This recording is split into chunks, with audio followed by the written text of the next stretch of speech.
Welcome to saffron turtle channel. ఈ video మీకు నచ్చితే లైక్ చేయండి, షేర్ చేయండి, కామెంట్లో మీ అభిప్రాయాన్ని కూడా చెప్పండి. Thank you. చూడండి, నాకు ఈ కోర్ట్స్కి మర్యాద ఇవ్వాలి అని అంటారు. చేసే పనులేమో ఇవి. Only viewing child pornography is not offence under IT act, Karnataka high court. మళ్ళీ వాళ్ళు ఏమని చెప్పారు తెలుసా? మేము కూడా మనుషులమే కదా, మా చేత కూడా తప్పులు జరుగుతాయి కదా అని అంటారు. అంటే ఇప్పటి వరకు ఇలా తప్పులు చేసి మీరు ఎన్నెన్ని జడ్జిమెంట్స్ ఇచ్చారు? కర్ణాటక హైకోర్టు అనే కాదు, if Karnataka high court whatever these people are telling is truth, then definitely the same applicable to the Supreme Court and also all the other courts as well. So ఇలాంటి తప్పుడు స్టేట్మెంట్స్ ఎన్ని ఇచ్చి ఉండొచ్చు? That has to. ఇప్పుడు కోర్టులకి ఒకళ్ళు వెళ్ళారు అని అంటే అక్కడ జడ్జిమెంట్ పాస్ అవుతుంది అని. ఒక సామాన్యుడు హైకోర్టు మెట్లు ఎక్కడం కూడా కష్టమవుతుంది. ఎందుకంటే అక్కడ ఉండే భారీ ఫీజులు తట్టుకోలేక న్యాయం అనేది ఇంత ఖరీదు కూడా అవుతుంది. ఒక్కసారి అది కూడా ఆలోచించాలి. ఒక ఎజెండా, ఎన్ని రోజులండి agenda that is not going to work out no. Anyways, so UAE jails 57 Bangladesh. ఇదిగో ఒక Arabic country, Islamic country, and their own another Islamic కంట్రీలో 57 బంగ్లాదేశీస్ ఉన్నారు. వాళ్ళు అనవసరంగా రోడ్ల మీదకి వచ్చి గవర్నమెంట్ ఇట్లా ప్రొటెస్ట్ చేస్తుంటే వాళ్ళ గవర్నమెంట్ ఏం చేసిందండి? తీసుకొని వెళ్ళి జైల్లో పడేసింది. ఇక్కడ మమతా బెనర్జీ ఏం మాట్లాడుతుందండి? రండి నా దగ్గరికి రండి, మా హిందువులందరినీ చంపేయండి. Reading between the lines, that is the end quote no. Because బంగ్లాదేశ్లో వాళ్ళు ఏం పని చేశారు? హిందూ పాపులేషన్ చాలా తక్కువగా చేసేశారు. ఒకప్పుడు ఎంత ఉండాలో ఇప్పుడు అంత లేదు. ఇప్పుడు కూడా ఒకవేళ కనుక అదే పనులు చేసిన వాళ్ళ తాతలు వాళ్ళ నాన్నలేక చేసింది. వీళ్ళే నేర్చుకొని వస్తారు మన ఇండియాకి వచ్చి, అది కూడా నీ వెస్ట్ బెంగాల్కి వచ్చి. మీ వెస్ట్ బెంగాల్కి వచ్చి ఏం చేస్తారమ్మా? ఇదే పని చేస్తారమ్మా.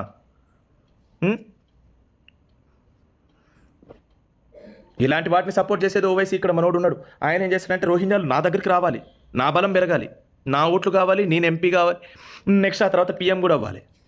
ఇది ఓవైసీ పట్టుదల. అక్కడ ఉన్నది మమతా పట్టుదల. ఒక్క రిప్రోచ్ లేదు. 15 మినిట్స్లో నేను చంపేస్తానంటే ఓవైసీ మీద ఒక్క పనిష్మెంట్ లేదు. జై పాలస్తీనా అంటే వదిలేశారు. అన్నీ వదిలేస్తారా మీరు ఇలానే?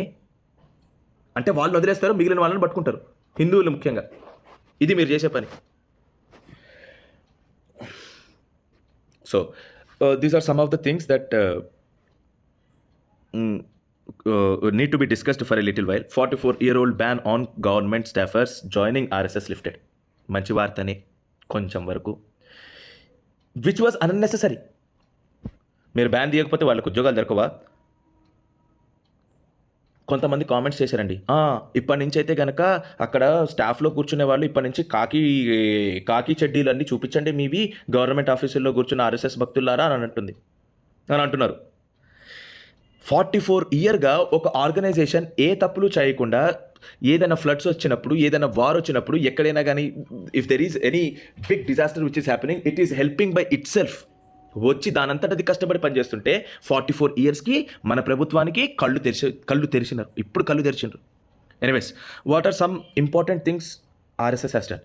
RSS in the wake of emergency clamped by then Prime Minister Indira Gandhi, our so-called RSS hater, Hindu hater అని అంటానండి. సిక్ రియార్డ్స్ని దగ్గర కూర్చోబెట్టించుకొని చేయించండి. సిక్ హేటర్ అని కూడా అనడంలో తప్పేం లేదు. Inside India I can talk, but outside India I will not tell anything about Indira Gandhi is very good అని అంట. ఎందుకు? ఫస్ట్ ఆయన ఇండియన్ కాబట్టి.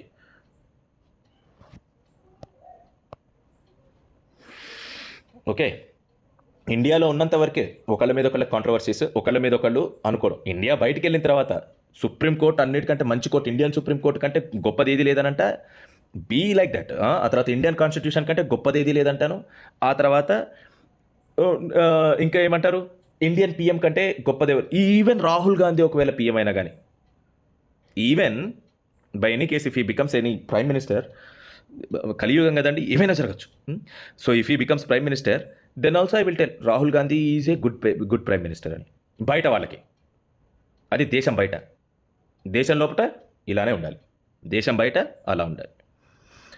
Sardar Vallabhbhai Patel the first deputy prime minister. పాపం డిప్యూటీ అవ్వాల్సి వచ్చిందండి. 2 ఓట్లు ఉన్న వాళ్ళేమో ప్రైమ్ మినిస్టర్లు అవుతారు. Except for that 2 votes, every other vote was for Sardar Vallabhai Patel. He became deputy. And the Home Minister of India said early in the 1948 that RSS activists were the patriots who love their country. In early 1954, the volunteers Raja Wakankar and Nana Kajrekar of RSS visited the area round the Dadra, Nagar, Haveli and Daman several times to study the topography and get acquainted with the locals who wanted the area to change from being Portuguese colony to the Indian Union territory. మనము RSS వాళ్ళు ఇండియాని unite చేయడంలో కూడా వాళ్ళు కష్టపడ్డారు అప్పుడు. ఆ తర్వాత పోర్చుగీస్ రూల్ ఇన్ గోవా 1955లో they have demanded for the Portuguese rule in Goa. When the Prime Minister Jawaharlal Nehru provide armed intervention, refused to provide armed intervention. Why? This is so tragic. Jawaharlal Nehru మన ఇండియాలో ఒక part మనకు కావాలంటే వద్దులే అని అన్నారు. Tragic. RSS leader Jagannath Rao Joshi led Satyagraha agitation straight into Goa. Vasudhaiva Kutumbam, the world view of the whole world is one family, propounded by the ancient thinkers of India, is their motto. మీ RSS వాళ్ళు ముస్లింలకి చేయటు అని అంటారు కదా, మరి ఈ Muslim Rashtriya Manch వాళ్ళదో సపరేట్ వింగ్ ఉన్నది ముస్లింల కోసమని. ఏమా ఎందుకున్నది? ఆ తర్వాత they have trained Dalits to become the temple high priest. నేను అదే అంటానండి, వర్ణ వ్యవస్థ ఉండొచ్చు కానీ కుల వ్యవస్థ ఉండకూడదండి. వర్ణ వ్యవస్థలో ఒక హిందువు ఒక బ్రాహ్మణ్లాగానే బతకాలి, లేకుంటే ఒక బ్రాహ్మణ్ కొడుకు బ్రాహ్మణే అవ్వాలి, లేకుంటే ఒక బ్రాహ్మణ్ కూతురు బ్రాహ్మణ్నే పెళ్లి చేసుకోవాలి అని లేదు. మీరు నాకు ఇట్లాంటి సర్కమ్స్టాన్సెస్ని చూపించండి. కోఇన్సిడెన్స్ అయితే ఓకే, కానీ అంటే బ్రాహ్మణుడి కొడుకు మళ్ళీ బ్రాహ్మణుడు అయితే అదొక కోఇన్సిడెన్స్ లాగా తీసుకోవాలి. కానీ మన దగ్గర దానికి కౌంటర్ ఫిట్టింగ్ ఎవిడెన్సెస్ కూడా ఉన్నాయి, మన పురాణాల్లో నుంచి మన కథల్లో నుంచి చాలా ఉన్నాయి. మీరు ఎత్తుక్కోండి. You search for that. I'm not going to చెప్పి ఎన్నిసార్లు చెప్తారండి ఈ విషయాలు. వర్ణ వ్యవస్థనే ఉన్నది, మనకి కుల వ్యవస్థ లేదు అని ఎన్నిసార్లు చెప్తారు. ఇక చెప్పడం ఆపేశాం. ఎత్తుక్కోండి, ఇది చెప్పింది నిజం. ఎత్తుక్కోండి, గ్రంథాలన్నీ చదవండి. చదవద్దు అని అంటారు కొన్ని రిలీజన్స్, మేము అంటున్నాం చదవండి అని అంటున్నాం. ఎవరు గొప్ప మీరే తెలుసుకోండి. భోపాల్ డిజాస్టర్లో ఆంధ్రప్రదేశ్ సైక్లోన్ టైంలో, so during the cyclone time of 1971 in Odisha, 1977 cyclone in Andhra Pradesh, Bhopal disaster, Gujarat ఎర్త్క్వేక్లో చాలా సహాయం అందించారు. These are proven documents. And next come to supreme court acquits the cleric and 5 others raising Sartan Se Juda slogan against Nupur Sharma. ఏంటట వాళ్ళ వాదన? ఎందుకు release చేశారంట? The slogan is related to religious sentiments of a particular religion. Particular అని అంటారు కానీ Islamic religion అని అనలేవు. For which it cannot be assumed that the said slogan the accused have caused the harm to any particular person or any specific person has insulted through the said slogan. వీళ్ళని తప్పించడానికి ఇంత ప్రయత్నం చేసిండ్రు చూడండి. సర్తన్సే జుదా అంటే ఒకడిని మెడ మీద తలకాయ లేకుండా చెయ్యండి. ఎందుకు? నుపూర్ శర్మ మీదనే జరిగింది. నుపూర్ శర్మ వాళ్ళ గ్రంథాల్లో ఉన్నవే కోట్ చేసినప్పుడు వాళ్ళని ఎట్లా ఒకట్లా బయటకు పంపించేసేయాలి. ఎట్లా పడుతుంది? ఎట్లా ఒక ముస్లిం హిందువులాగానే బాధపడగలుగుతాడు? బాధపడకూడదు, వాడికి ఎట్లా జైలు శిక్ష వస్తుంది? ఒకవేళ నిజంగా చంపినా కానీ ఆ పర్టిక్యులర్ రిలీజియన్ వాళ్ళ దగ్గర చంపే అధికారం ఉంది అని కూడా చెప్తారా ఏంటి? డైరెక్ట్గా ఈ సెంటెన్స్ ఏం చెప్తుంది? సెంటెన్స్కి వచ్చిన అర్థం ఏంటి? వీడు కాకపోయినా ఇంకొకడైనా చస్తాడు కదా. లాజిక్ ఉండకూడదు, కాపాడేసేయాలి, మాత్రం కాపాడేసేయాలి. Next news, this is very interesting. ఒక యూట్యూబర్ని ఢిల్లీకి సమన్ చేయడానికి ఒక బీజేపీ లీడర్ దిగాలి. And he is in some top tiers of BJP, I do not know, his name is Suresh Karamsi Nakhwa. ఒక బీజేపీ లీడర్ దిగి ఒక యూట్యూబర్ మీద కామెంట్ చేయాలి. How a leftist YouTuber is this strong? ఈ పేరు మీద ఈయన హాఫ్ ట్రూత్స్ చెప్తాడు కదండి, and completely leftist agenda which is very harmful for the society. ఈయన ఈ హాఫ్ ట్రూత్స్ని, హిందూయిజం మీద ఉండే ప్రాపగెండాని ఇట్లా పెంచుతూ ఉంటుంటే ఒక్కసారి కూడా ఆ యూట్యూబ్ ఛానల్ని బ్యాన్ చేయరు ఎందుకండి? కానీ X Muslim Sahil, this is also very important. X Muslim Sahil channel, official channel మన ఇండియాలో రాదు, బ్యాన్ చేసేసారు. హిందూ నేషనలిస్ట్ ఛానల్స్, ఒక హిందూ నేషనలిస్ట్ అజిత్ భారతి, ఆయన బీజేపీనో సమ్ కాంగ్రెస్నో, I think it is Congress, okay, ఆయన్ని అక్కడ వరకు ఈడ్చుకుంటే లేరు. వీళ్ళకు ఒక న్యాయం, ఈ నేషనలిస్ట్కి ఒక న్యాయం. దండం పెట్టాలి. ఈ న్యాయం గురించి వీళ్ళకే తెలియాలి. సపరేట్ న్యాయం ఉంటుంది, అదేంటో సపరేట్గా ట్రీట్ చేస్తారు. వీళ్ళు జనజీవన స్రవంతిలో ఉండరు. వీళ్ళందరూ మహానుభావులు. నిజాలు మాట్లాడితే ఒకవేళ కానీ ఈయన మీద పాపం అండి, ఒక ఆయన ఎక్స్ ముస్లిం అయ్యి ప్రశ్నలు అడుగుతుంటే చంపేస్తామంటారా? ఆయన మీద ఫత్వాలు రిలీజ్ చేస్తారా? ఒక మనిషి మీద ఇంత హేట్రెడ్ మీరు పెంచుకుంటారా? The same case with Nupur Sharma. ఇందులో ఏం లేదు. ఒక ఆడ మనిషి మీద, అది కూడా పాపం ఏమన్నా ఆమె వచ్చి గట్టి కొట్టగలుగుతుందా? అది కూడా లేదుగా. ఎక్స్ ముస్లింది కూడా, ఎక్స్ ముస్లిం సాహిల్ది కూడా. Many ex Muslims are covering their faces. ఏ అండి వాళ్ళు ఇప్పుడు హిందూయిజంలో నుంచి బయటకు వచ్చేసిన వాళ్ళు ఉన్నారు, వాళ్ళ ముఖాలు చూపించుకోగలుగుతున్నారు. క్రిస్టియానిటీలో నుంచి బయటకు వచ్చిన వాళ్ళు ఉన్నారు, వాళ్ళ ముఖాలు చూపించుకోగలుగుతున్నారు. ఒక ఎక్స్ ముస్లిం ఎందుకు బతకలేకపోతున్నాడు? ముఖం చూపించుకొని, అవును నాకు ఈ రిలీజియన్ నచ్చలేదు, దాని ఫండమెంటల్స్ అండ్ కోర్స్ నాకు నచ్చలేదు అని ఎందుకు చెప్పుకోలేకపోతున్నాడు? ఇది వివక్ష కాదా? కనపడదా ఇది?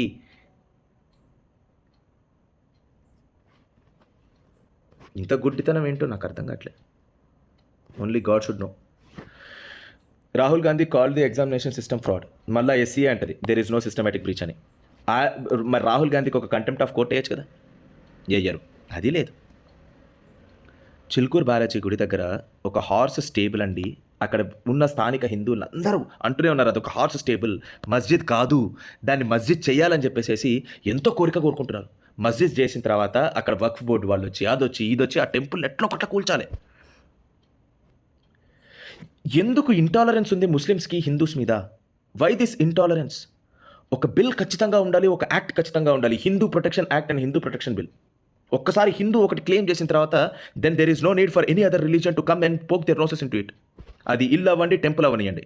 First of all the existing structure has to be demolished and then the new structure according to the proofs found should be given to the Hindus or the other religious party. ఒకవేళ కనుక హిందువులు క్లెయిమ్ చేశారు, అరే ఈ particular జాగా దగ్గర ఒకప్పుడు temple ఉండేదని, పడగొట్టి ఫస్ట్ అవన్నీ తీయండి.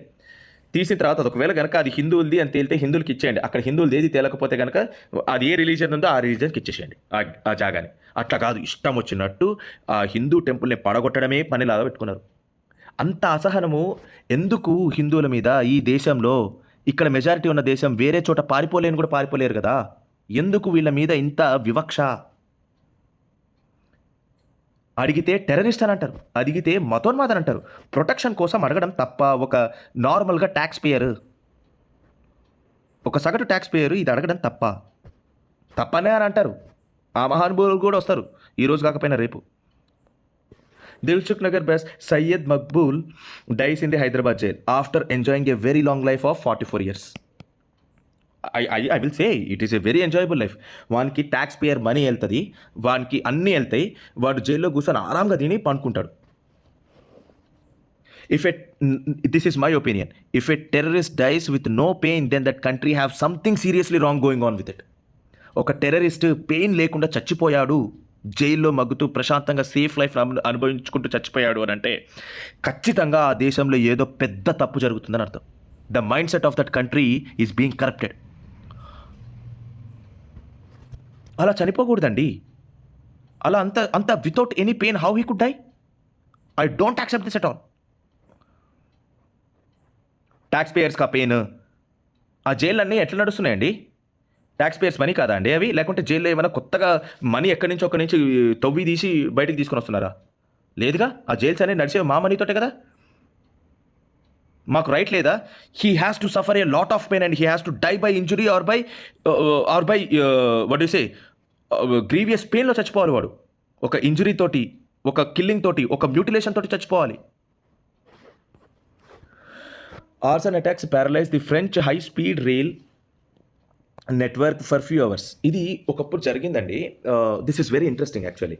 సో ఫ్రాన్స్లో ఒకప్పుడు ఫుట్బాల్ మ్యాచ్ జరిగింది between Morocco and also France it self.